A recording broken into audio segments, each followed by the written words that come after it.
On a gray autumn morning, when the wind carried the first real bite of the season through the streets of a large American city, an old black man walked slowly into a luxury car dealership wearing a coat that had clearly seen better decades. He moved without hurry, the way people move when they have already survived every kind of judgment a room could throw at them. He asked, in a voice too soft for anyone to feel threatened by, whether he might be allowed to test drive the newest model on the floor. The woman managing the showroom looked him over once, from his worn shoes to his faded collar, and laughed under her breath, deciding he was just another old man who wandered in to admire things he would never own. In front of a room full of customers and staff, she coldly instructed security to walk him out the door. 15 minutes later, a convoy of gleaming vehicles pulled up outside, and when the owner of the dealership stepped out and saw the old man standing on the sidewalk, his face drained of color, and he said 4 words that silenced the entire showroom. That is, my father. Elijah Brooks was 72 years old, and he still woke before sunrise out of habit,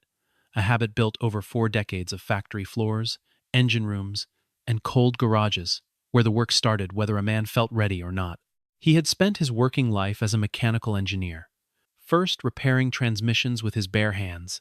later designing parts that other men installed without ever knowing his name. He was a black man who had learned early that competence rarely spoke for itself, that a person had to be twice as careful,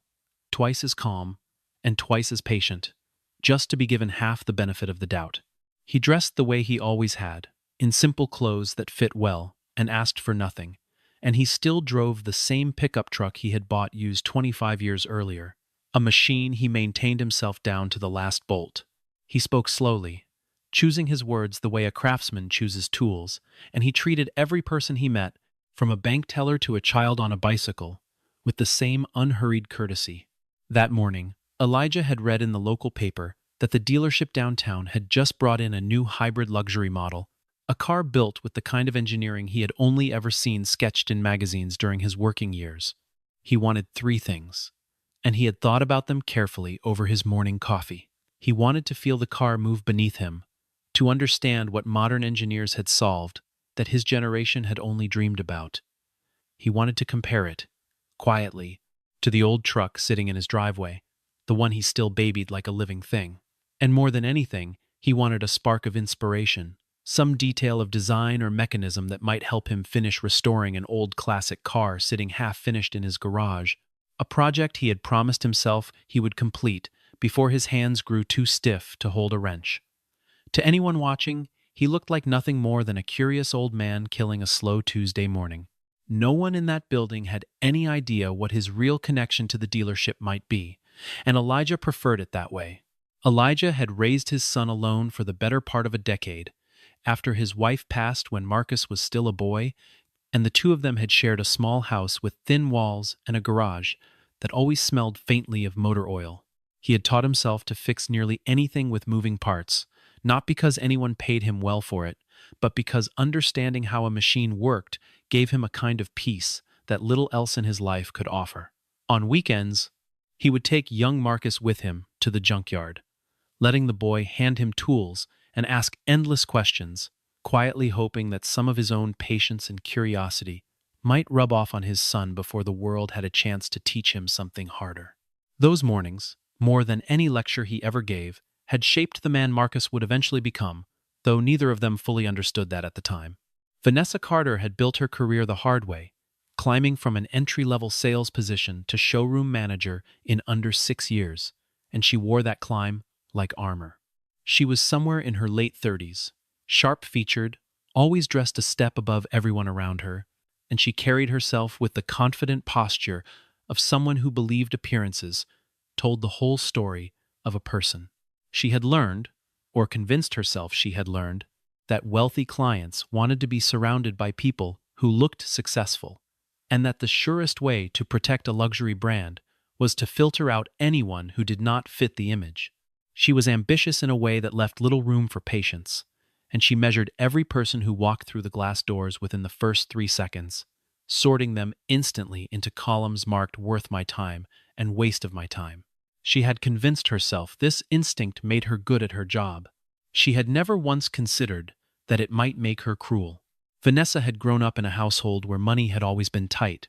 where her mother worked double shifts at a diner and her father drifted between jobs that never quite paid enough,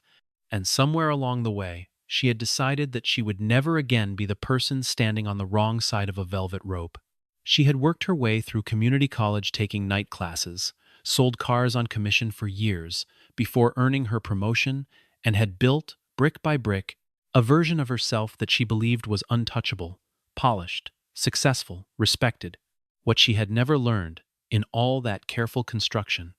was how to separate the fear of returning to poverty from the instinct to look down on anyone who reminded her of where she had come from. It was a blind spot she carried without knowing it,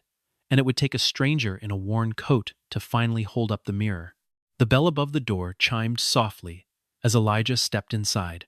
rubbing his hands together against the chill still clinging to his jacket, and a young receptionist near the front offered him a greeting that was polite only in the most technical sense of the word. Vanessa noticed him from across the showroom floor almost immediately, the way a hawk notices movement in tall grass,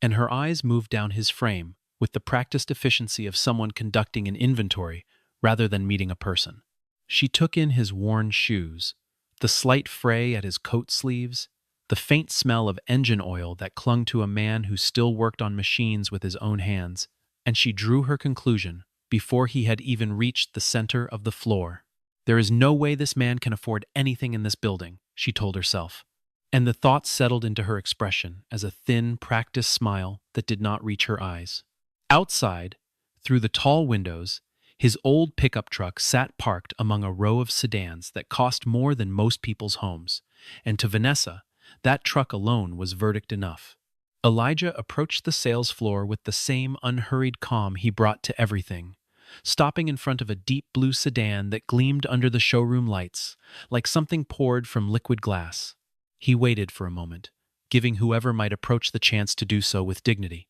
and when Vanessa finally walked over, he greeted her warmly and asked, in the gentlest tone imaginable, whether he might be permitted to take the blue model out for a short test drive. Vanessa let out a small, dismissive laugh before she could stop herself, the kind of sound people make when they think no one will call them on it, and she told him, with a thin veneer of professionalism stretched over open condescension, that test drives were reserved strictly for customers with a genuine intention to purchase. A few nearby customers glanced up from the vehicles they were examining, sensing the shift in the air before they understood its cause, and the easy warmth Elijah had walked in with began to meet real resistance for the first time. Elijah did not raise his voice, and he did not step back. He explained patiently that he simply wanted to feel how the car handled, to understand the engineering behind it, the same way any curious person might want to understand something built with skill and care. Vanessa folded her arms and said, loud enough now that several heads across the showroom turned toward them, that this was a dealership, and not a place for people to come in and waste an afternoon looking at things they could never buy. A couple of younger salesmen standing near the coffee station exchanged a glance and let out a low chuckle, the kind of laughter that exists only to align itself with power in the room rather than with fairness. Elijah's expression did not change. He simply looked at her, calm as still water, and said that he had always believed common decency did not require a man to prove his worth before receiving it. That single sentence seemed to strike something in Vanessa, though not the something it should have. Instead of pausing to reconsider, she straightened her shoulders and asked him directly, in front of everyone now watching, whether he could prove he had the financial means to purchase the vehicle he was asking to test. The showroom went quiet in the particular way. A room goes quiet when everyone present understands a line has been crossed and no one wants to be the one to say so out loud. Elijah held her gaze for a long moment, and when he finally spoke, his voice remained level, almost gentle, which somehow made the words land harder than shouting ever could. He told her that he had always believed courtesy was not something that required a bank statement as proof, and that a person's worth in a room should never depend on what they could afford to spend in it. Vanessa's composure cracked at the edges, and something colder took its place. She turned toward the reception desk and, without lowering her voice, instructed the young security guard standing near the entrance to escort the gentleman out of the building, using the word gentleman with a curl in her tone that made it sound like an insult rather than a courtesy. A ripple of unease moved through the customers nearby, several of whom had already pulled out their phones, some out of instinct, others because some part of them understood they were witnessing something that mattered. The security guard, a young man named Tyler, who could not have been older than 23, shifted uncomfortably on his feet, clearly unwilling to be the instrument of this particular decision, but equally unwilling to argue with his manager in front of an entire room. Elijah watched the exchange without a trace of anger crossing his face, though something in his eyes suggested he had absorbed moments like this one more times in his 72 years than anyone in that showroom could imagine. An older woman standing near a display of leather interiors leaned toward her husband and whispered that this did not sit right with her, that the old man had done nothing except ask a simple question with more patience than most people could manage on their best day. Her husband nodded slowly, his jaw tightening as he watched Vanessa's expression, and neither of them moved to intervene, caught in that particular paralysis that grips bystanders, who sense an injustice unfolding, but have not yet decided whether it is truly their place to speak. A well-dressed man near the finance office, waiting on paperwork for a car he had already agreed to purchase, watched the scene over the rim of his coffee cup with a frown deepening across his forehead, and he would later tell a friend that the moment stayed with him longer than almost anything else he witnessed that year. The showroom, for all its bright lights and polished floors, had become, in the span of a few short minutes, a place where everyone present was quietly being tested,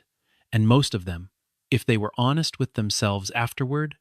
knew they had failed to say a word. Tyler approached slowly, apology written across every line of his young face, and before he could even speak,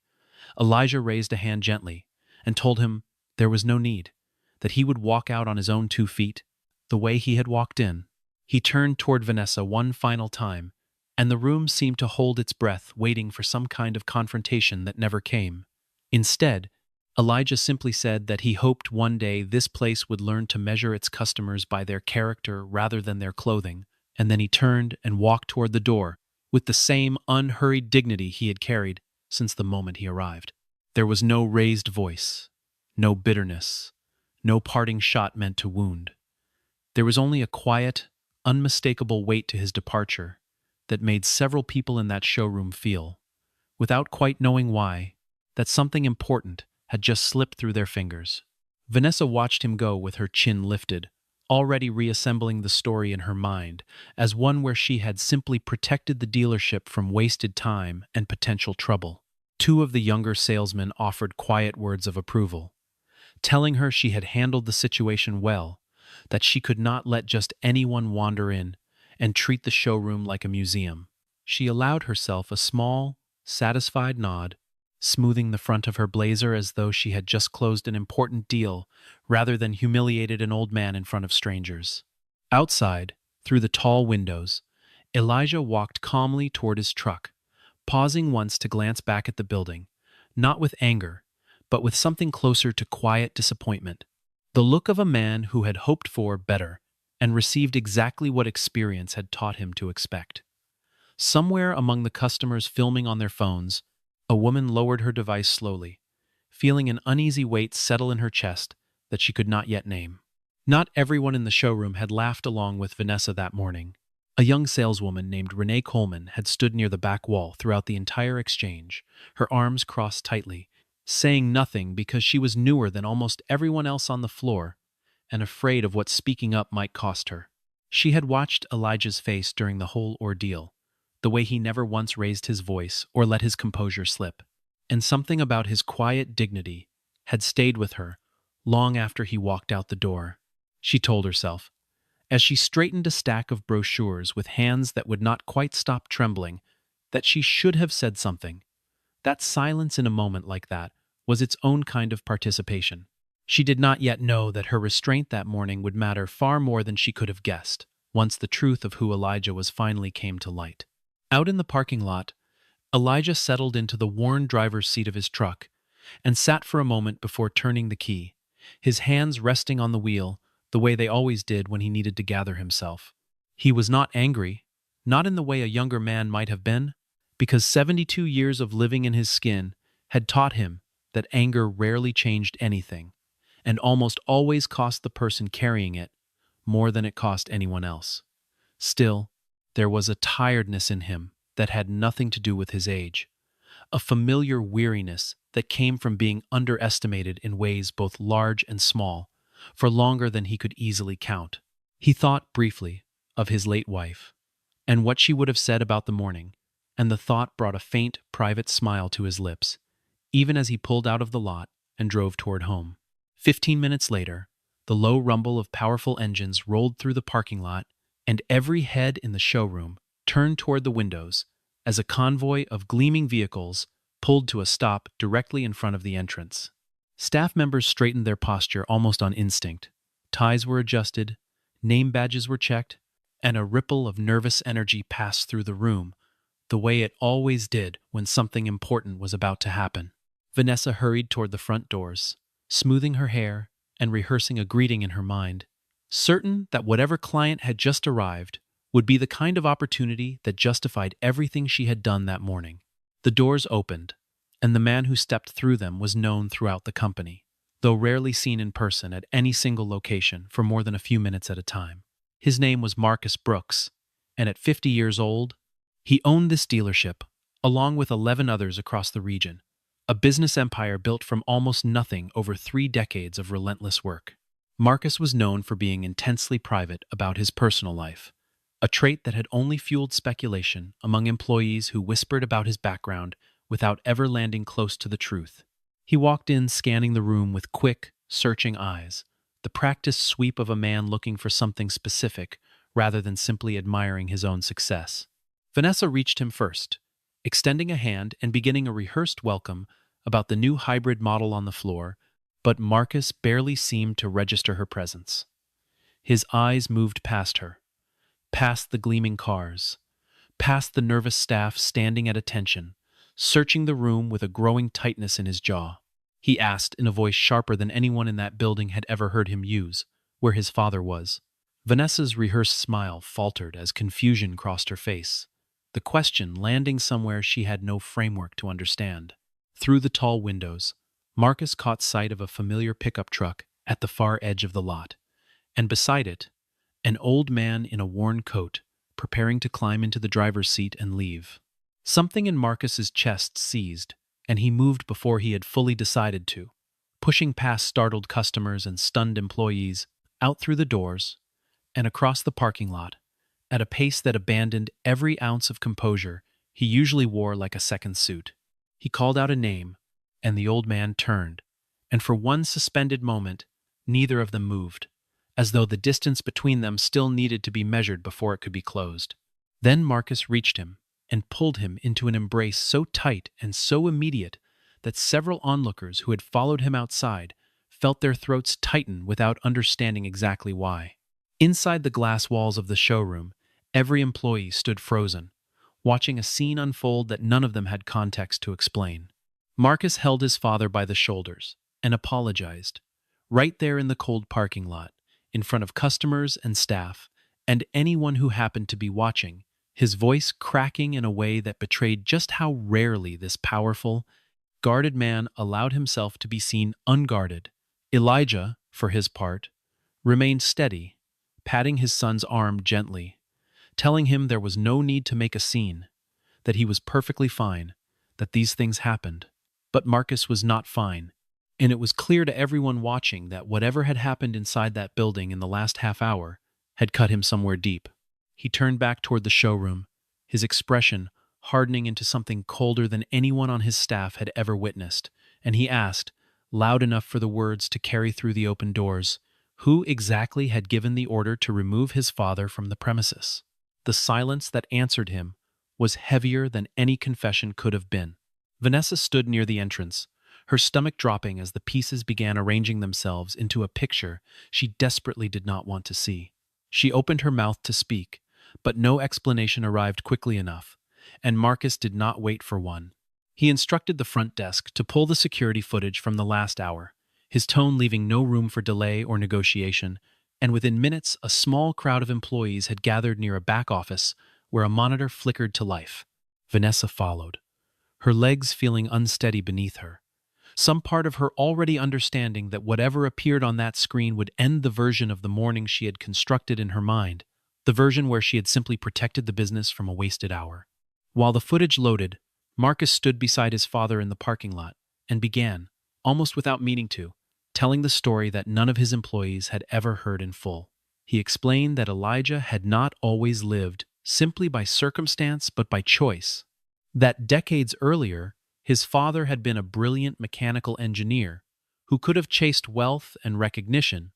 but instead spent years quietly repairing machines and raising a family on a modest income. When Marcus was accepted into a university program that promised to change the trajectory of his life, Elijah had sold nearly everything of value he owned, including a car he had spent years restoring by hand, just to make sure his son never had to choose between an education and survival. Marcus's voice thickened as he spoke,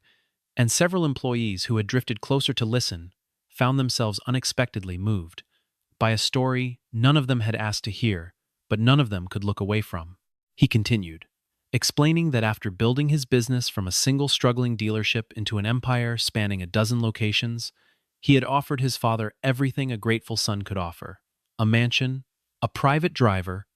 an unlimited allowance, anything money could provide. Elijah had refused nearly all of it, choosing instead to remain in the same modest house he had always lived in, driving the same worn pickup truck he had owned for a quarter century, insisting that comfort earned through struggle meant more to him than comfort handed over by success. Marcus explained that his father occasionally visited the dealerships unannounced, not to inspect the cars or the numbers, but simply to sit quietly and observe how employees treated the people who walked through their doors, because he believed, more than anything else, that the true measure of a business was found in how it treated those who seemed to have the least to offer it. By the time the security footage finally loaded on the small monitor in the back office, a dozen employees had crowded around to watch, and the room fell into a silence so complete that the hum of the air conditioning felt loud. The footage showed everything with brutal, undeniable clarity: Elijah's polite request, Vanessa's dismissive laughter, the cruel question about proof of payment, the cold order to have him removed by security, the laughter of the younger staff members standing nearby. There was no ambiguity in the footage, no missing context that could soften what had happened, only a clear and complete record of a proud, dignified man being humiliated for the crime of looking like he did not belong. Several employees who had laughed along that morning now stared at the floor, unable to meet Marcus's eyes or their own reflections in the darkened screen once the footage ended. Tyler, the young security guard who had been sent to walk Elijah out, spoke up quietly from the back of the room, his voice unsteady but honest. He admitted that he had felt wrong about the order the moment it was given, that something in his gut had told him the situation was unfair, but that he had followed the instruction anyway because he was afraid of losing his job if he questioned his manager in front of a room full of customers.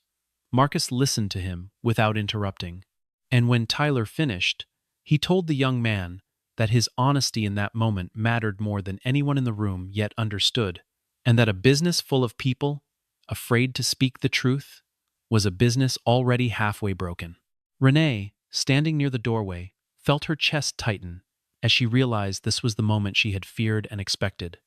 the reckoning that silence eventually demands from everyone who witnesses it. Vanessa stood frozen at the back of the room, tears beginning to spill down her face before she could stop them, her carefully constructed composure finally giving way entirely. She tried to explain herself, her voice shaking as she said she had only been trying to protect the business, that she had been trained to be cautious about people who did not appear to be serious buyers, that she had never meant any real harm. Marcus turned to face her fully, his expression heavy with something closer to sorrow than rage, and he told her, quietly but without hesitation, that she was wrong. He said that she had not been protecting the business at all. She had been slowly dismantling everything the business was supposed to stand for, one careless judgment at a time, and she had done it without ever realizing the damage she was causing, which somehow made it worse rather than better. He explained to her, and to every employee gathered in that room, that every single customer who walked through those glass doors deserved to be treated with the same basic respect, regardless of the car they arrived in or the clothes they happened to be wearing that day. A dealership's reputation, he said, was never built by how well it flattered wealthy clients who already expected to be catered to. It was built, slowly and quietly, by how it treated the people who seemed to have the least power in the room, the people who could be dismissed without consequence, the people no one would think to defend. He looked around at the faces watching him, some ashamed, some still processing, and told them that a business which forgot this lesson had already begun to rot from the inside, no matter how polished its showroom floor might look. For a long moment, Marcus stood silently, visibly wrestling with what to do next, before he finally said, in a voice that had gone flat with controlled anger, that Vanessa was finished, that she would be terminated immediately and escorted from the building the same way she had ordered his father to be escorted out less than an hour earlier. Several employees flinched at the harshness of the words, and Vanessa's shoulders collapsed inward as though the decision had physically struck her. It was Elijah, standing quietly near the doorway, who spoke next, his voice carrying the same gentle, unhurried calm it had carried all morning. Cutting through his son's anger like a hand resting on a clenched fist, he told Marcus, gently but firmly, that if every person were discarded the moment they made a serious mistake, then no one would ever be given the chance to grow into someone better. He reminded his son that people were not fixed, unchangeable things, that a single bad morning did not have to define the rest of someone's life, and that punishment without the possibility of growth taught nothing to anyone. Marcus stared at his father for a long moment, clearly caught between the protective anger of a son and the deep respect he had carried for this man's wisdom his entire life, and something in his expression slowly softened. Vanessa, still crying, looked up at Elijah with an expression of disbelief, unable to understand why the very man she had humiliated was now the one standing between her and the consequences of her own cruelty. Elijah asked for only one thing in return, and it was not an apology, though the apology would come on its own in time. He asked simply that she learn to see people, truly see them, before deciding what they deserved. Marcus considered this for a long moment, then made his decision, one that balanced his father's mercy against the seriousness of what had happened. Vanessa would not be fired outright, but she would be removed from her management position immediately and reassigned to work directly on the sales floor, greeting and assisting customers herself for an extended probationary period, stripped of the authority she had wielded so carelessly. Beyond that, every single employee at every one of Marcus's dealerships would be required to complete a new training program focused entirely on dignity, patience, and the simple, radical idea that every customer deserved to be treated as a human being first and a potential sale second. Marcus turned to Tyler next, and instead of punishing the young guard for following an order he privately believed to be wrong, he offered him something closer to a second chance built on honesty. He told Tyler that the ability to admit fear and to admit fault was rarer and more valuable in an employee than blind obedience ever could be, and he asked him to help design part of the new training program from the perspective of someone who had once felt powerless to stop an injustice happening right in front of him. Tyler nodded, visibly relieved,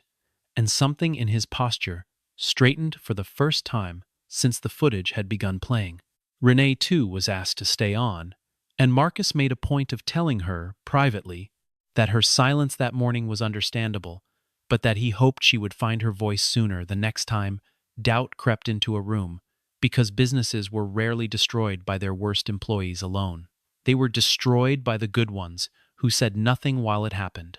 Over the following weeks, the new training program took shape under the guidance of an outside consultant Marcus brought in specifically for the task, a soft-spoken woman named Diane Whitfield,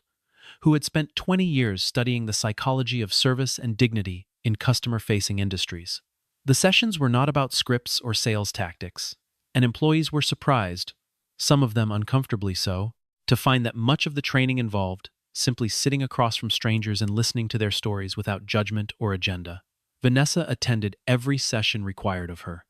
and in the early weeks she sat near the back, arms crossed, absorbing the lessons with the guarded posture of someone still convinced she had merely made one unlucky mistake rather than revealed a deeper flaw in how she saw the world. It would take longer than a single training session to unmake the habits of a lifetime, and everyone, including Marcus, understood that real change would have to prove itself slowly, through actions rather than promises. 3 months passed, and the change inside that showroom was impossible to miss for anyone who had known it before. The energy on the floor had shifted from something sharp and performative into something warmer and more attentive, employees greeting every visitor with the same steady courtesy, regardless of what car they arrived in or how they were dressed. Vanessa had spent those months learning, slowly and often painfully, what it meant to actually listen to the people standing in front of her rather than sorting them into categories before they had finished their first sentence. She spent her days now working directly with customers, and something in her had genuinely softened, the sharp edges of her old ambition worn down into something closer to humility. She found herself, more often than she ever expected, drawn to the customers other salespeople tended to overlook, spending extra time with an elderly veteran trying to understand a complicated financing plan, patiently walking a tired single mother through every safety feature on a family sedan, sitting with a retired factory worker who simply wanted to talk about engines for 20 minutes before he ever mentioned buying anything at all. She had learned, in the hardest way possible, that the people who seemed to have the least to offer often had the most to teach, if only someone bothered to slow down long enough to listen. The lesson had cost her nearly everything she once valued about her position, but she had come to understand, quietly and without needing anyone to tell her, that what she had gained in its place mattered more. Renee had been promoted in the reshuffling that followed, stepping into a junior management role that Marcus created specifically for employees who had shown quiet integrity during the crisis. And she often found herself working alongside Vanessa now, the two of them forming an unlikely friendship built on shared honesty rather than shared ambition. Tyler had stayed on as well, eventually helping Diane Whitfield train new hires at every location in the region, telling his own story openly in every session, as a reminder that silence in the face of unfairness always had a cost, even when speaking up felt impossible in the moment. The showroom that had once measured its success purely in numbers on a quarterly report had slowly become a place where employees measured themselves, too, by a quieter and harder standard, one built on whether they had made someone feel welcome or made someone feel small. Word of what had happened that autumn morning traveled slowly through the company, not as gossip but almost as a kind of quiet legend passed between employees at every location Marcus owned, a story people told new hires during their first week on the job. It became, in its own understated way, a founding story for the culture Marcus was determined to build, proof that even a business built on luxury and status could choose, deliberately and repeatedly, to value something other than appearances. Customers, who had never heard the full story, still noticed the difference. The moment they walked through the doors, the way every greeting felt unhurried and genuine rather than calculated. The way no one's clothing or car in the parking lot seemed to determine how quickly they were helped. Sales at the location, oddly enough, began climbing within months, not because anyone had set out to chase higher numbers, but because people, it turned out, could feel the difference between being served and being seen, and they kept returning to the place that made them feel like the second. On a cool morning, much like the one that had started everything, the bell above the door chimed, and Elijah Brooks walked back into the dealership wearing the same worn coat he had worn on that first difficult visit, unhurried as always, carrying himself with the same quiet dignity that no circumstance had ever managed to strip from him. Vanessa looked up from the front desk, and for a moment, something flickered across her face, memory and shame, and something gentler, settling in behind her eyes. She walked toward him, not with the practiced smile of a salesperson closing a deal, but with something warmer and entirely genuine, greeting him by name and asking, with real sincerity in her voice, which car he might like to test drive today. Elijah smiled, the kind of smile that carried no trace of bitterness for what had happened before, and told her he would like to try the same blue model he had asked about 3 months earlier. Vanessa nodded and personally walked him out to the car, opening the door for him herself, and the two of them drove out of the lot together, an old man and the woman who had once tried to have him removed for daring to ask a simple question. When they returned 20 minutes later, Elijah stepped out of the car with the quiet satisfaction of a man who had confirmed something he already suspected about both the engineering and the people who had built it, and he told Vanessa, without ceremony, that he had decided to buy the car. He explained, gently, that he was not purchasing it to prove anything about his own worth, something he had never needed to prove to anyone who mattered. He was buying it, instead, as a quiet acknowledgement of the distance this dealership had traveled in 3 short months, a small gesture of faith in the people who worked there now and the culture they had chosen, painfully but genuinely, to rebuild. Across the showroom floor, Marcus stood near his office doorway, watching the exchange in silence. His arms crossed loosely, and a look of quiet pride settled across his features that had nothing to do with sales figures or market share. He was not proud, in that moment, of having built one of the largest dealership chains in the region. He was proud, instead, of something far simpler and far harder to build, a place that had finally become what his father had always hoped it could be, a place where every person who walked through the door was measured by their character rather than their appearance, where dignity was not reserved for those who could afford to demand it. The value of a person, Marcus had come to understand more deeply than ever before, was never found in the car they drove or the coat they wore against the autumn cold. A great business was not measured by how it treated its wealthiest customers, but by how it treated the person with the least power standing in the room. And kindness, offered freely and without condition, remained, in the end, the single greatest investment any person or any business could ever make. Later that evening, after the showroom had emptied and the lights along the display floor had dimmed to their quiet after-hours glow, Marcus sat beside his father in the small kitchen of the same modest house Elijah had refused to leave, 2 cups of coffee cooling between them, the way they had on countless evenings over the years. Neither of them spoke for a long while, content simply to sit in the kind of comfortable silence that only exists between people who trust each other completely. Eventually, Elijah reached over and patted his son's hand, telling him, in his slow and steady way, that watching him choose mercy over anger that morning had made him prouder than any dealership or any fortune ever could. Marcus smiled, feeling, for the first time in longer than he could remember, that the empire he had spent 30 years building finally deserved to carry his father's name.